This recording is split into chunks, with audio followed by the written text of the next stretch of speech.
Hey everybody, I'm Spencer Martin. Today we're with Maine Celtics guard Hayden Gray for the latest edition of Bites in Basketball presented by $3 Deweys. Hayden, a rookie here for the Maine Celtics. Thanks so much for spending some time with us today. Give him a round of applause.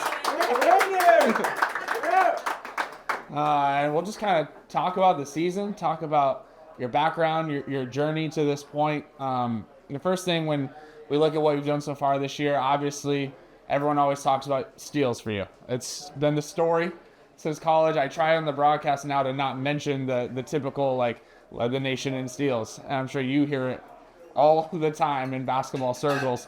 But how is that a part of your identity, and where did that begin in your basketball journey? Like, how early on did you start to figure out defense was kind of your first calling card, and specifically with steals?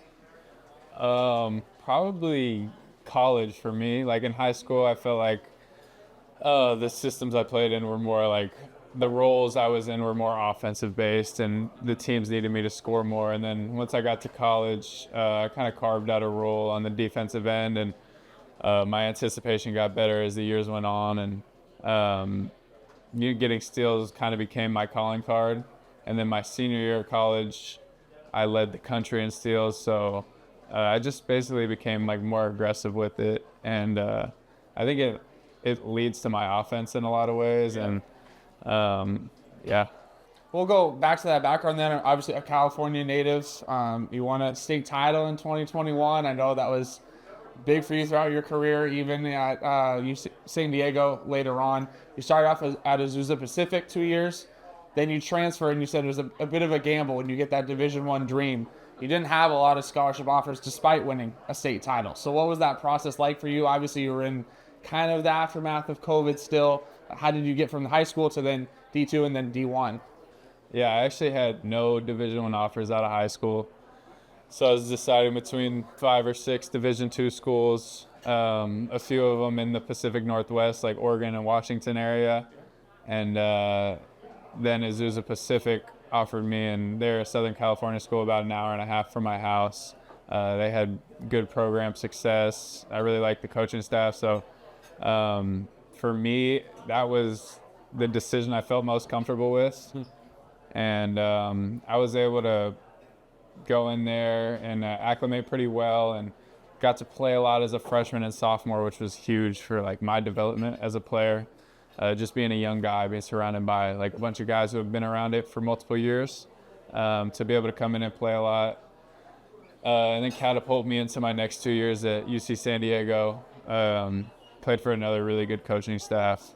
Was able to get closer to home. That this campus was probably like 20 minutes from my house, so my mom was able to come up to all the games, and friends, and it was just a really good situation those last 2 years. I was going to talk more about some of those years in college with UC San Diego, but like we just said, you're from Southern California. You stay close to home.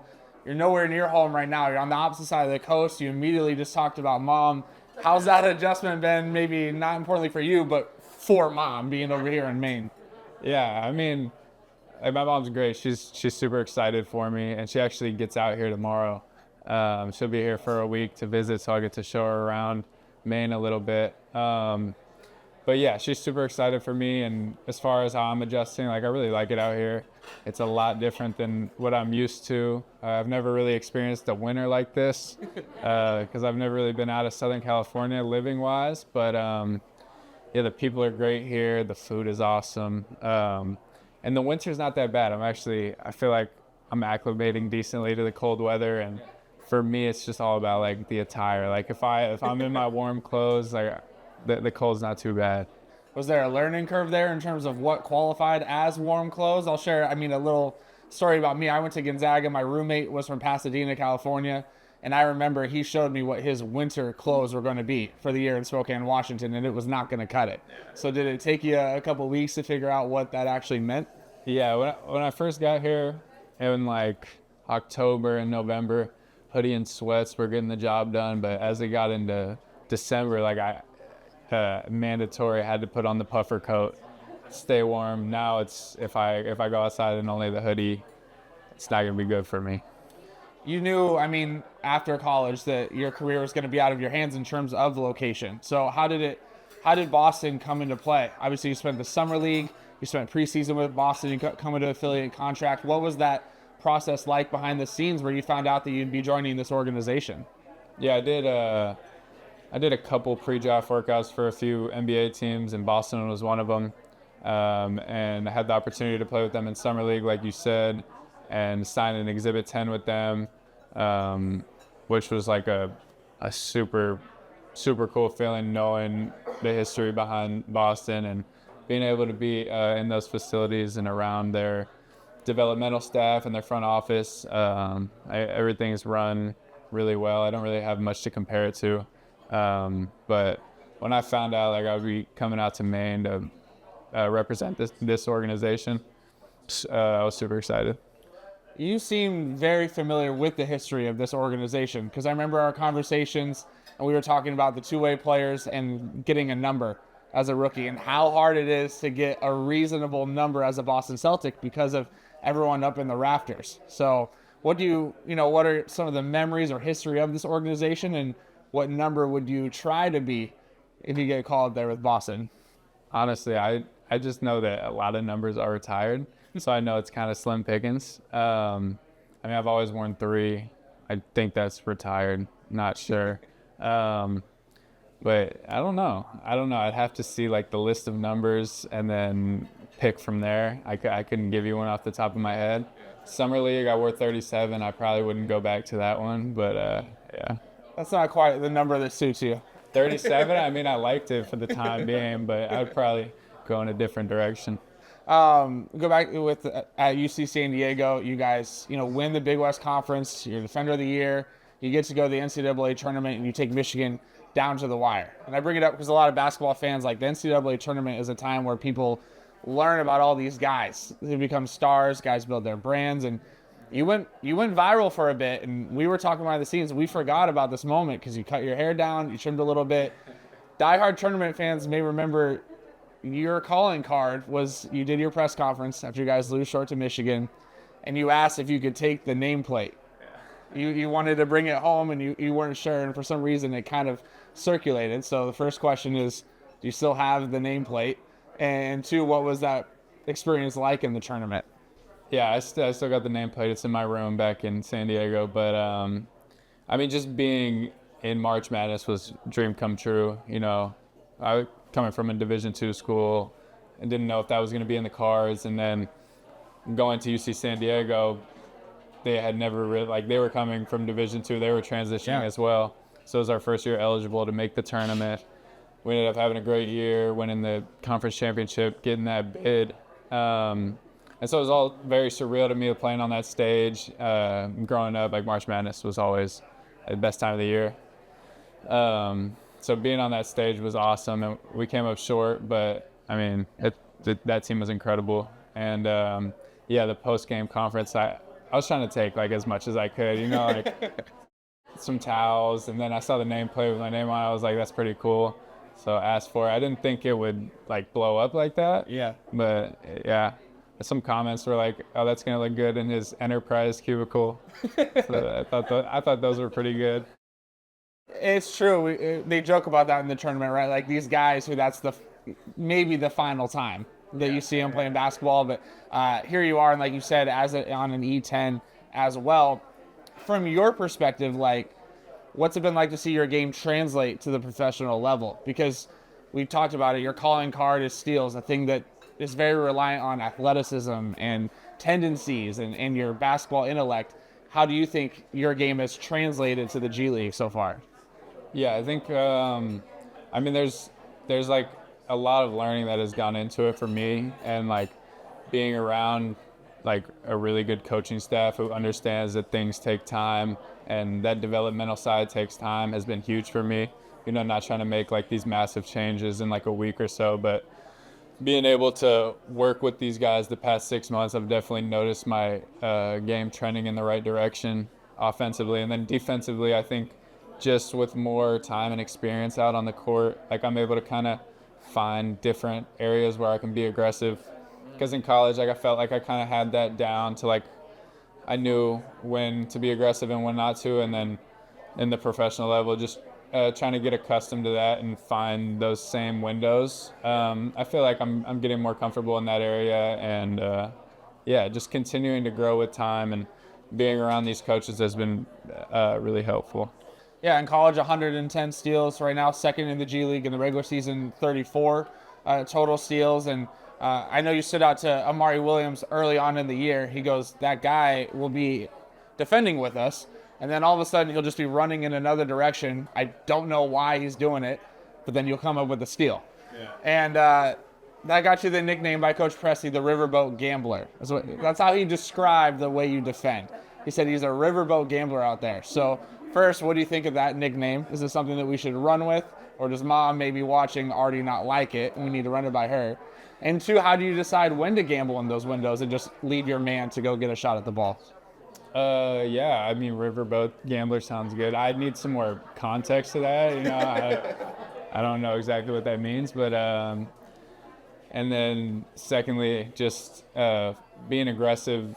I don't know. You just kind of have to be confident, and decisive in like what you're doing, and it's not going to work out every time. Like sometimes you might get burnt, and your teammates will cover you up, and you go fix it on the other side. But I think just being decisive and being smart about when you choose to be aggressive. Yeah. Again, Bites of Basketball by $3 Deweys. People can write in their questions as well here. And one we got from the crowd is, what does your pregame music playlist look like? Oh, I mean, I kind of have a diverse playlist. I kind of leave that to the guys when we're in the locker room. They get on the aux, and they got some good music. They play some Young Boy, some music that I don't know, maybe not everybody in here listens to, but it gets us ready to go, and everybody seems to go with the vibe. Who's the team DJ right now? Who's on the aux the most? I say my favorite aux on the team is probably Hassan. Okay, he's a good aux. Okay, yeah. Good to know. I can see that. Yeah. Second year guy, has a little experience. Yeah, knows what it takes. Yeah. Another question you kind of alluded to is, what part of your game are you focused on improving right now? Yeah, I think honestly, like defensively, I think just like keep growing and keep staying on the trajectory I'm on, and becoming a better on-ball defender. And then offensively, I think just becoming more comfortable with the ball and becoming decisive as a point guard and kind of controlling the game. I think that's probably the biggest step for me that I'm trying to get towards, is just being fully under control, setting the table for everyone, and really embracing the role of being a point guard. And Phil has been super helpful with that. Obviously, he has a lot of experience playing that position professionally. So just learning from him and taking all the advice I can. I mean, recently you had one of the crazy stat lines we've seen. I mean, 23 points, 11 assists, 8 rebounds, 8 steals. And it speaks for itself. It's kind of one of those wild things you look at. And we bring it up to Coach Pressey, trying to get a little color for the broadcast. And he goes, and 4 turnovers. I mean, that's life with Phil sometimes. And that's getting coached hard. And that's something from the top down in this organization. You've had a lot of experience getting the ball in your hands with guys away, wrong, gone, certain two-way situations. So what are some of those lessons you're getting from a former point guard in Phil? Yeah, Phil's main thing with me is definitely taking care of the ball. He always brings up like the guys with Boston, like Hayden Pritchard, and how well those guys take care of the ball, even despite them having the ball in their hands so much. So for me, just really valuing every possession and taking care of the basketball. I think that's been his main point with me, and he's put a lot of emphasis on that.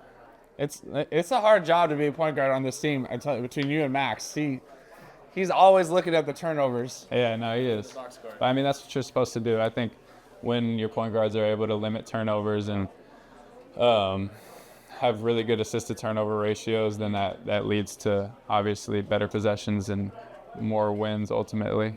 In these last 2 games, I think you guys had 15 combined turnovers. Really did well to take care of the ball. Obviously, split the series with Greensboro.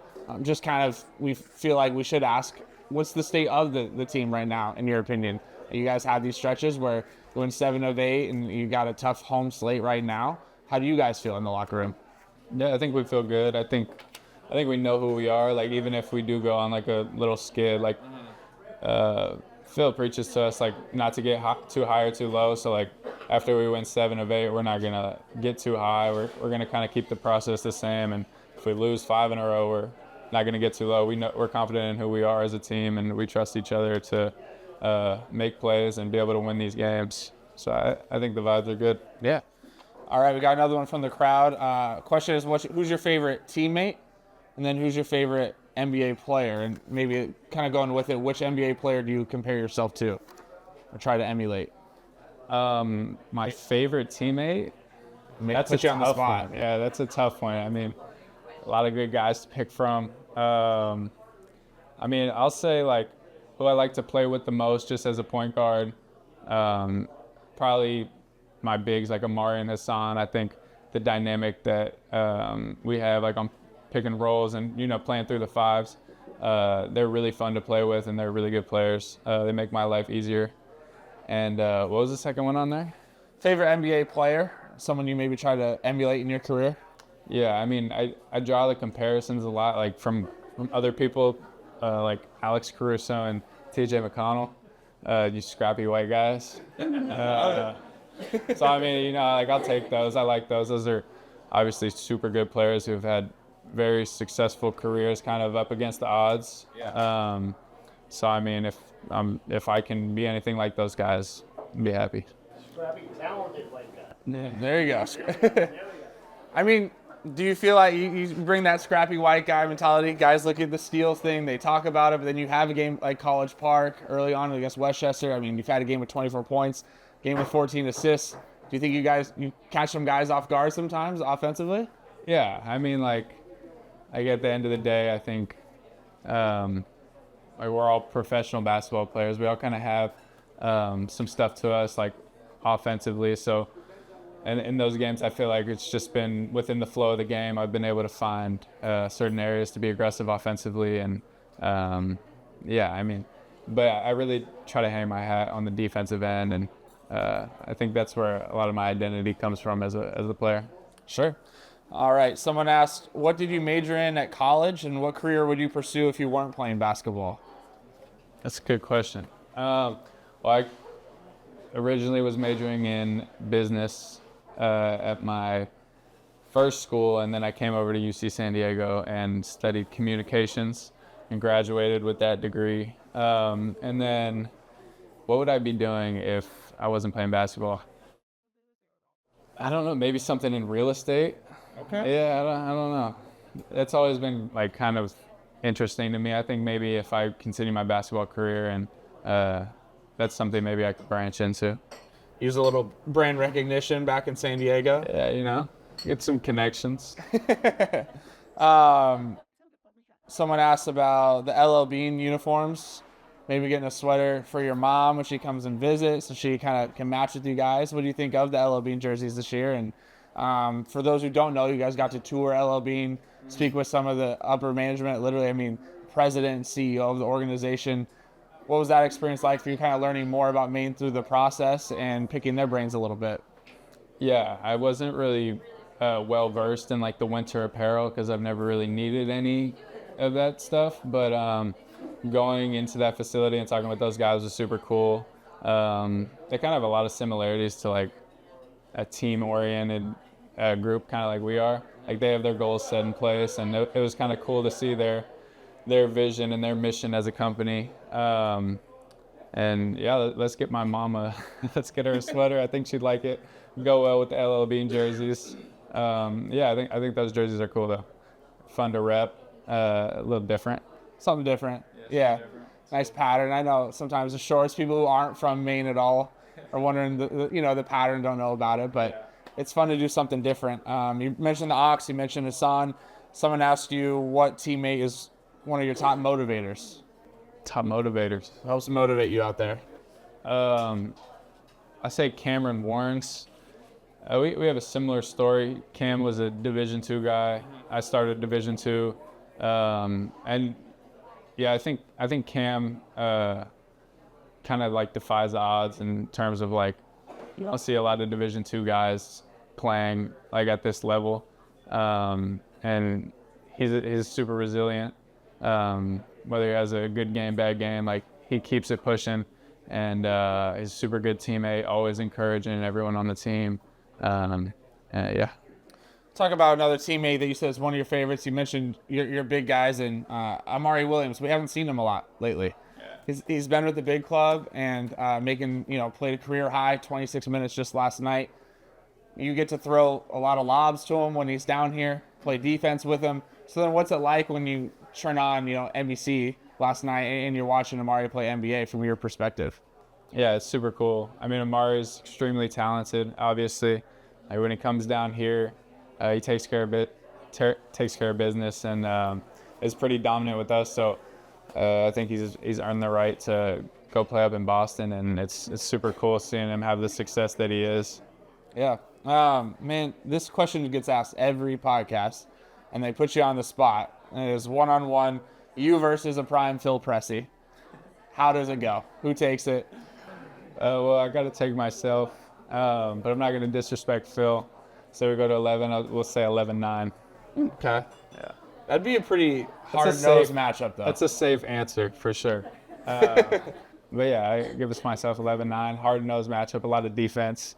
Yeah, might have to post Phil up a little bit. We had an interesting conversation with him, and you mentioned like a Division II background. You talked about being scrappy, your size, and he was talking about like the margins to make it in the NBA. And how, you mentioned Amari, super talented, and Phil was saying he's 7 feet tall, wildly talented. His margins of error are a little bit bigger than if you're 6'3" and have a smaller school background. Do you have those conversations, and how do you approach every day playing basketball knowing the margins are so slim to make it to your dream? Yeah, I think like you acknowledge it, you understand it, but like at the end of the day, like I'm here, like I made it this far into this opportunity. I'm just trying to maximize every day, like in the building, like in this organization. I'm not really thinking about like how much room I have to mess up or not. I feel like I'm more so just focused on continuing to get better and trying to win games. Yeah, the margins mean your day-to-day, right? Like diet, sleep. We were talking about guys worrying about the cold when it's -10 and everyone's shaking. He's like, we don't have time to be cold, like, or complain about it. What about off the court here? You're settling in. I know you have kind of significant other, and you like shopping as well. We got to talk about Target, because I know when you did that experience, you had a great time. So, first of all, seems like you were pretty familiar with Target when we did our shop at the Celtic event. Yeah, you're a big shopper there. I'm not a big shopper, honestly. I was just like hanging my hat on the math side of things. So like when we went to Target with Joel, Yeah. we had a $700 limit, and everything we threw in the cart, I had my little pen and paper. I was marking down everything. I was doing all my addition, and we ended up right at 700, which I was pretty pleased with. We've never seen that done before in that event. Yeah. That's with the last GMC Buick. I had to account for tax and all the Target discounts. I felt like I did a decent job there. You talk about settling in, being on the East Coast, different food, different people. What are some of your favorite spots? What have you enjoyed the most about being in this part of the country for the first time, even if it is in maybe the least favorite time of the year for people who do live here? Yeah, some of my favorite spots so far out here have been High Roller. The lobster rolls out here are obviously talked about a lot. Like everybody I told, like I was going to Maine, I'm like, oh, lobster. Like that's all they want to say. And so I've had a few different places with lobster rolls. I would say High Roller has been my favorite place. Brickyard Hollow has been good, right by the Deweys has a great lobster roll as well. Brickyard right by the hotel has been good. Yeah, I went down to Boston and went to an Italian restaurant on that. Can't go wrong with Italian down there. Yeah, I forget what it was called, but it was really good. It's on that famous street for Italian restaurants. Yeah, had one of those spots, and it was really good. When you go to Boston, and even when you're here, I think people always think that you guys are always getting out and about, like, and always experiencing the town. But what does it really look like a day in the life, and how much time do you really have that isn't basketball related? Yeah, it's a lot of resting, a lot of recovery. I think one thing that I've taken from college or changed from college is when I was in college, I didn't do much like recovery or treatment, or my body was kind of like able to handle the workload without doing much extra stuff. But now taking care of my body has been pretty important. Getting in the proper amount of sleep, rest, food are things that I'm trying to focus on. And the weather outside isn't great for like activities. So really just hanging out inside. Well, you and I were talking, people don't realize the difference in the schedule. Like at UC San Diego, it was Thursday and Saturday. You were always playing. And then for us, like I look every day to see when our next game is to make sure I don't miss one, because it just gets scattered all throughout the place. And so I'm sure it's a tough adjustment to be ready every time. And do you have to kind of keep a personal calendar as well to just keep it all straight? Yeah, I kind of go like 1 week at a time. But it's definitely a lot different from college, and the fact that you mentioned like the conference I played in was Thursday, Saturday, so you kind of got accustomed to that, and whether that was practices on Monday being the same every week. It's been different now playing like Monday, Tuesday, and then you play like Friday, Saturday. So it's a little more of a toll on your body, I feel like. Changes your approach to practices during the week. But yeah, I think it's been fun getting to experience like a new type of schedule, a lot more travel. Yeah. It's been cool. Well, yeah, what is your biggest impression on the G League and traveling around, obviously playing in the Expo, playing in other venues? You've talked about the speed. We joked that you scored, I think 22 was your career high in college. You've eclipsed that three times already here in Maine. So just your thoughts on the G League and playing at the Expo. Yeah, I think like the biggest difference from my school and college at least is like the pace of play in the G League. It's much faster. Obviously, shorter shot clock, the ball goes up a lot quicker. And then just the travel and overall, like in my conference, we didn't leave California unless we were going to Hawaii. So it was a lot of staying in California. Yeah. Now, like we just came from a road trip where we went to Wisconsin and then Atlanta. Now we're back here, and then we're going to go to South Dakota and Iowa here soon. So that's a lot different, but I mean, it's been a really fun experience, and yeah, it's been good. So as we wrap up, your thoughts on the Expo, the fans there, a different atmosphere, I'm sure, than in Southern California. What do you like most about playing here? I mean, the fans obviously do a great job. I haven't played in a road arena yet this year. Like, I don't think we've been to another G League location that does it as well as the Expo does. And it's kind of a different feel in the Expo. Like, you know, it's a little bit of an older gym, more of like a classic feel. The fans are obviously very passionate, and they make it a really fun environment to play in. So it's a really good home court advantage. Love it. We'll wrap with that. Obviously, we got a few more games coming up at the Expo starting on Thursday. Then the Westchester Knicks in town for a doubleheader as well. Got to say, get your tickets at MaineCeltics.com. Thanks so much to Hayden Gray. Give a round of applause as we wrap up. And again, thanks for tuning in to Buy Some Basketball with $3 Deweys.